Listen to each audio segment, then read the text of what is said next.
Good morning mga bossing. Ito isang pangdiinan para sa Honda Click mo. Okay? Nag-iisa lang to, isang set available now. Alright? Ito ay yung ating conversion dual disc para sa Honda Click 125 version 234. So available ngayon. Okay? Sa mga naghihintay na i-release ko yung aming conversion, eto na po. Isa lang tong stock dahil paisa-isa lang yung stock natin ito. Okay? Dahil mahirap kumuha ng swing arm ng pang PCX. Now, ayan, isang set swing arm, this plate, this holder, RCB hose, RCB caliper, E3 dual pang NMAX.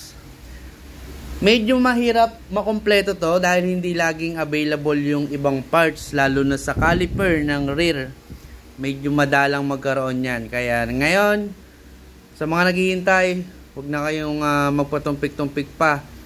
Pwede cash, pwede bank transfer, pwede installment. Okay? Yung trial, yun doon sa motor ko, pwede nyo i-trial bago kayo magpa-install. May mga video akong i-release na testing na proved na solid talaga yung conversion. Alright, abangan nyo yung mga video.